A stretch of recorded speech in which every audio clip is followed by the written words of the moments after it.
team stat comparison. And again, the first quarter was it was atrocious. It was the lowest scoring quarter under Steve Kerr since he's been the head coach of the Golden State Warriors, and 10 points, but they rallied.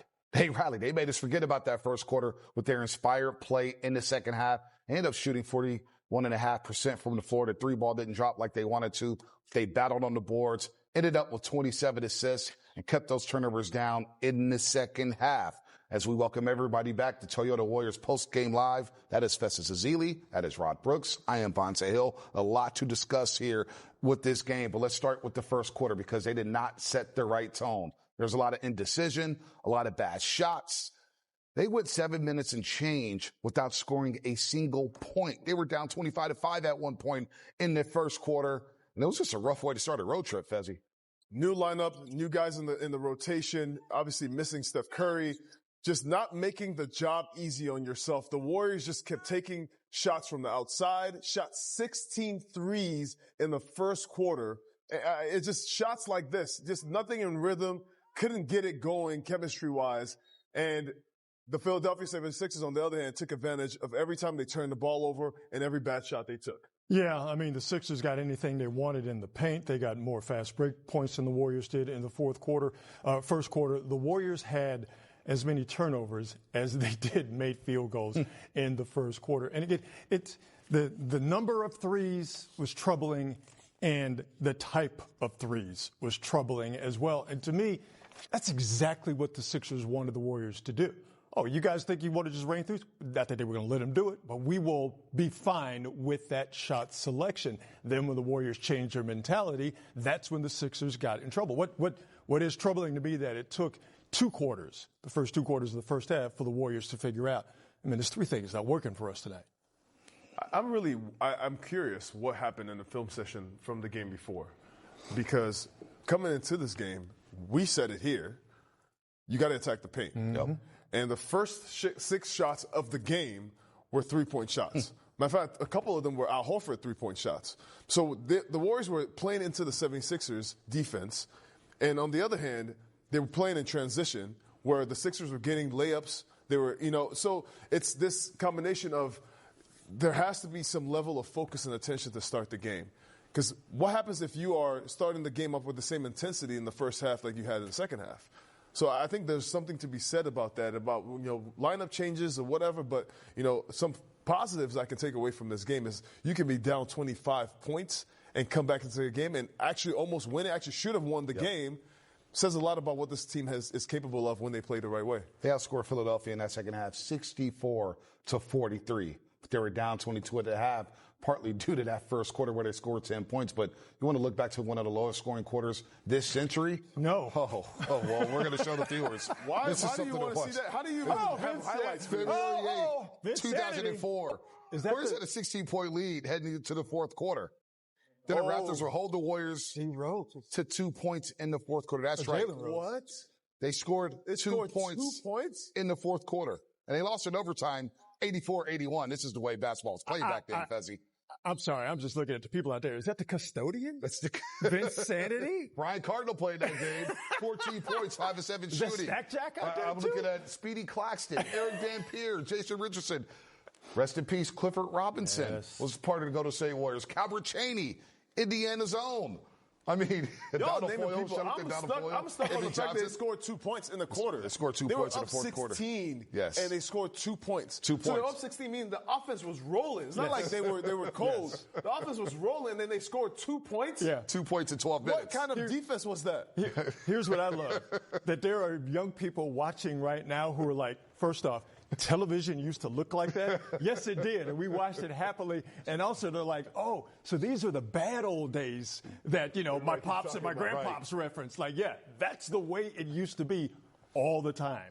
Wow, that's crazy. Well, it could be worse, is what you're saying. It could be worse. That fourth quarter, 8 turnovers by the Dubs, 1 of 13 shooting. They only attempted 1 3-point shot from Clifford Robinson. He was 0 for 1. They grabbed 11 rebounds. Wow, what a difference, huh? We're complaining right now that they shot too many 10 threes. points. Back then, they only shot 1 3. They only scored 2 points. We're complaining about 10 points being scored in the quarter. They scored 2 Thank you. in money time. You feel better now? You feel better now? I feel better. No one makes me feel better here from Steve Kerr.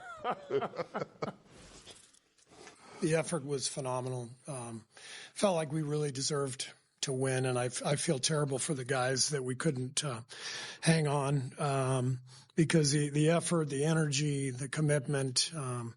Guy hasn't played in a couple of weeks, and play him the whole fourth quarter. He's like a plus 17 or something. I mean, showing what he did last year, at the end of the year, and the way Pat, got us into our offense and got downhill on pick and roll and distributed the ball, and the way the guys fought. It's so good to have Melt back. Watching him compete, out there and QP, it was a beautiful effort, and it's just a shame we couldn't finish it off. It's a somewhat similar situation the other night. You did close with Pat. You did tonight. Is that just kind of accumulated trust that he's gained? You stayed with Pat. Yeah. Tonight was a no-brainer. The other night was a tricky decision, but tonight was obvious. Pat was just incredible out there and controlled the game, and he's just about the right stuff. It's organizationally, you just want to stand for something. You want to have an identity, and it's got to be about competitive spirit and just playing together and competing, and that's what was so beautiful about what that group did down the stretch. Have you had a chance to talk to Draymond at all? Or No. You praised Pat repeatedly throughout the year, but especially in the last couple of minutes. Right now, without Steph, Jimmy, maybe Draymond, are we to a point where he's earned more minutes in the short term? Yeah, I mean, he played 24 tonight, maybe 22 the other night. So without Steph, for sure, he's got to be out there, and it'll be great to find a way to get him on the roster because he's kind of the perfect guy to have, as a backup. He can win you games like he almost did tonight, but if he doesn't play, he brings the same energy, the same attitude the next game, and so be great if we could find a way, but it's a little tricky.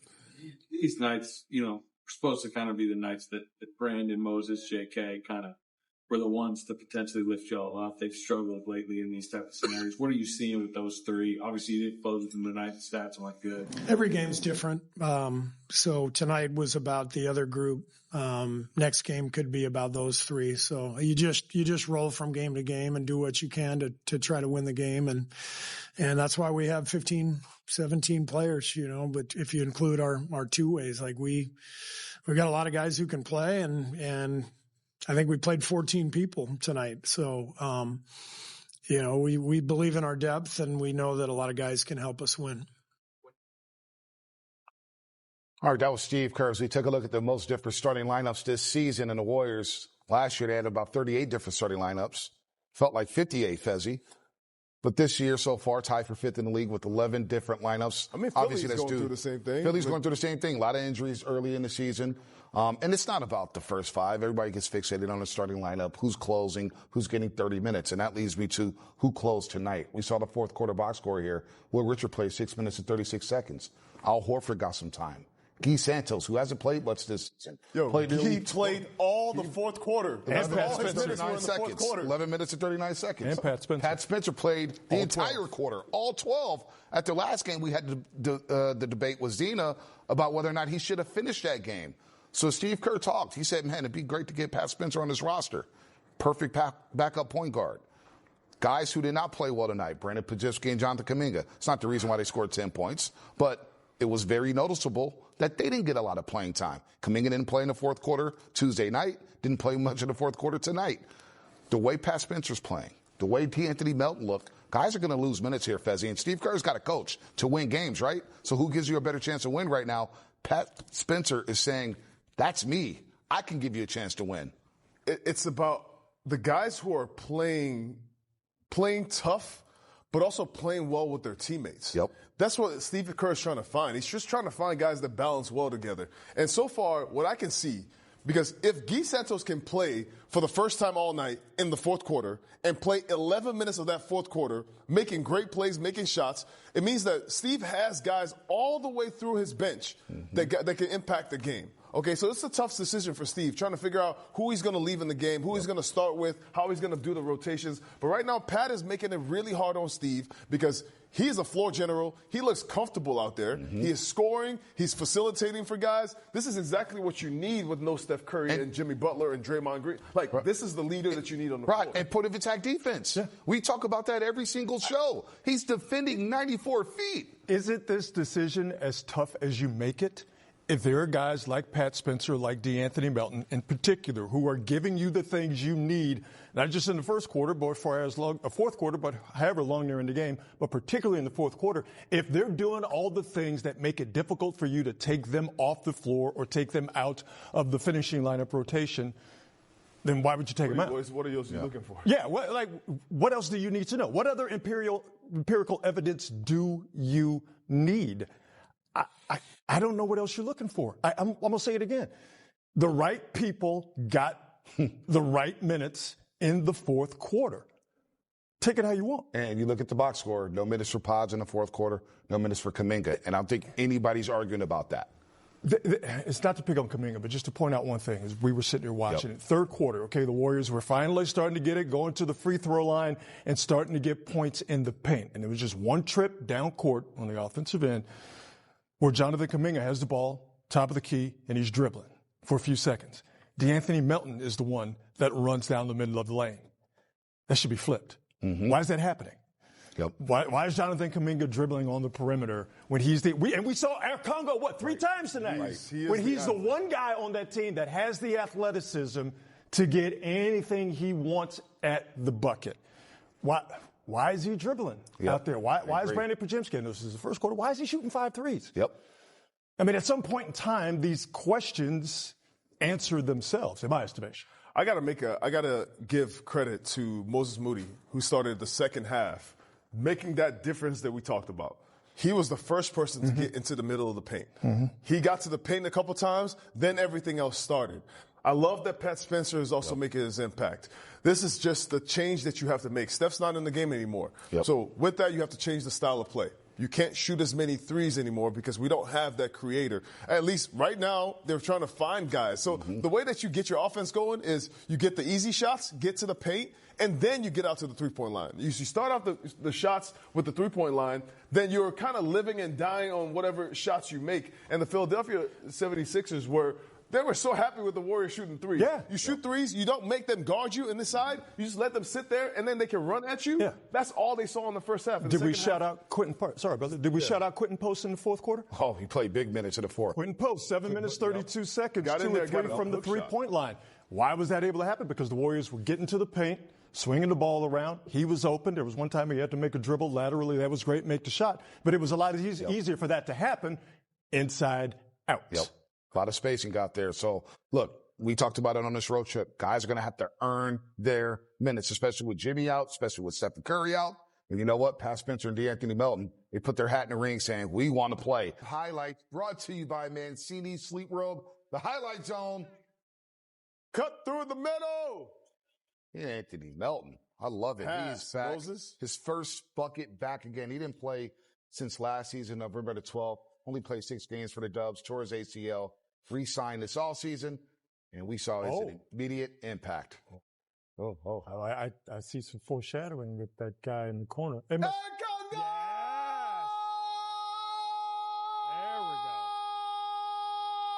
Yes. I haven't done this in a long time. It's been a while. The plane has been in the loading docks for a minute. It has been grounded, Fezzi. It's not been clear for takeoff. Air Congo. I want to see so many more of these. That wasn't a foul, by the way? It counts for 2 points. Hit the foul. I'm worn out. All right. Highlight number 3. This was crazy. Pat Spencer. Big buckets. Hit the 3 to give the Warriors a 98-94 lead.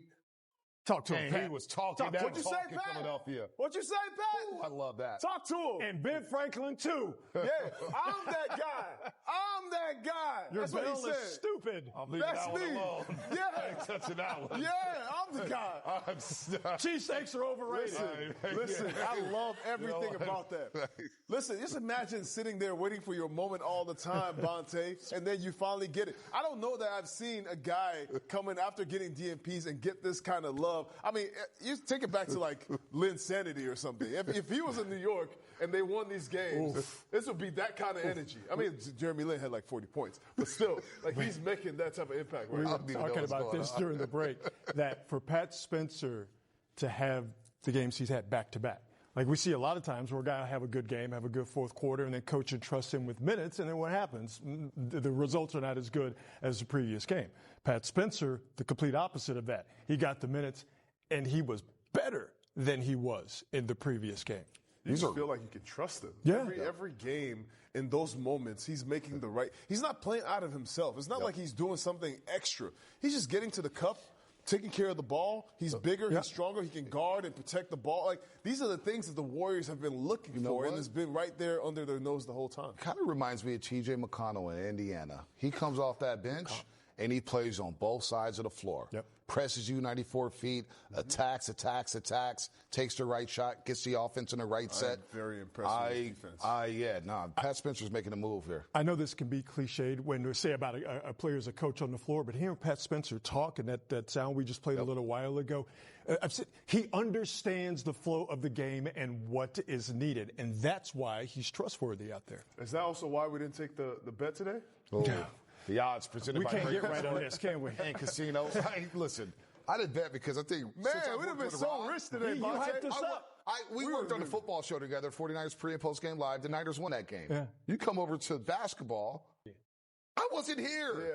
But that doesn't mean the game didn't happen. Carrot wasn't here. So you're saying you guys don't have good team chemistry to get a win? Is that what y'all saying? We got to keep working on our this chemistry. locker room is divided. Somebody needs to get traded around. It ain't my fault. All right, let me get out of here, man. KB wasn't here either, so it really doesn't count. The great KB, Gareth Burke, Petaluma's finest, Dalton Johnson. KB, I heard you earlier. We were talking at halftime. What are we going to do for Tough Talk Live tonight? Well, we actually have an exclusive, guys. We got a copy of Pat's two-way contract. Did you? Business decision being made. I mean, listen, and Pat understands the situation. He did say Steve Kerr and the coaching staff have a tough situation ahead of them, but do they? No, they don't. You ripped that thing up just like you did right there, Karis. He is playing the game. Patrick Andrew Spencer is a hooper's hooper. You know the middle name? I do not, but I looked it up. I got a computer in front of me, Karis, doing my job. But he is he's balling right now, and he's playing at his own pace. He's not trying to go outside of himself. I love the way that Pat Spencer and DeAnthony Melton led the charge in the second half especially. They combined for, I think, 28 points in the second half. But it was how they were getting those points.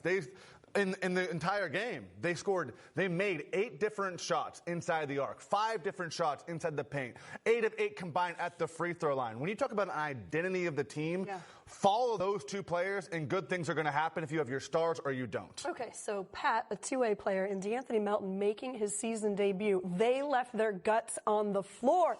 We got to talk about that and maybe who wasn't on the floor at the end of the game as Very well done, KB. Well I like done, that. Yeah, that's right. We're ripping it up for you, too. Get it out of here. There's no more. You're signed, buddy. Like on a driving hand coming up. The Warriors are headed to Cleveland, Ohio for the front end of a back-to-back. Yeah, it just sucks. I mean, second game in a row where we get down early and we fight back and just can't finish the game out. So just sucks. What kind of rhythm do you feel like you guys were able to find? Like, what was working for you guys in that second half? We just moving the ball. That's the only thing we've been harping on the last couple of days, and it's just, throw it to the next open man, and I thought we did that. We were getting in a lot of high ball screens with me, and then from there you just pass it to the next man, and you just play out of that. And I thought we did a good job with that.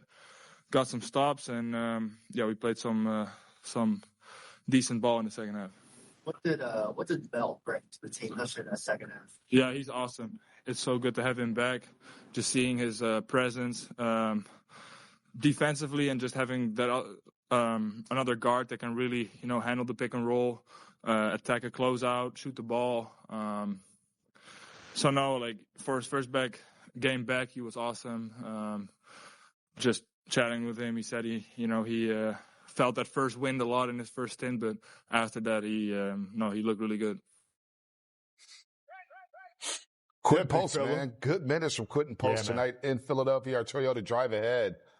And it's the Cleveland Cavaliers. And I got bad memories with the Cleveland Cavaliers from the last 2 years, Fezzi. I'm not talking about what you think I'm talking about. The last 2 years, it just has not gone the Warriors' way. Evan Mobley, Jared Allen, and, of course, Donovan Mitchell and Darius Garland. And that's the front end of a back-to-back when they play the Chicago Bulls. So can they split these next 2 games and then get 4 full days off and hopefully get Stephen Curry back on the 12th against Minnesota? Well, the goal right now is to get to rest them all. Some guys played a lot of big minutes. D'Anthony Melton, first game back. And going against the Cleveland Cavaliers, this is a much bigger team. Mm-hmm. You know, Evan Mobley and the guys in the middle of the paint. And then you have incredible guards. Darius Garland, I'm assuming he's going to be back next game. Darius Garland, Spider Mitchell. These guys can really attack. So take some notes from the game tonight, where you found ways to keep them to shooting jumpers, and then you yourself attack and get to the paint. They haven't found their rhythm yet in Cleveland. No, I was just looking, for them to be 13-10 was surprising to me. But that's the thing, Festus. They're just such a big team, the athletic team. We know the Warriors have problems with that. And, boy, you would like to have Draymond out there. So the news on Draymond's foot is going to be eagerly awaited for sure. And hopefully they get Jimmy Butler back for Saturday against Cleveland. Our old friend Kenny Atkinson, of course, coaching that basketball team. They were the top seed in the Eastern Conference last season before losing to Indiana in the second round of the Eastern Conference. Man, I wish we dropped this one, Bonte. Valiant effort. Phillips Talk Live is next. The great KB and Dalton Johnson. They'll take you through another 30 minutes reacting to this game. Oh, great defense.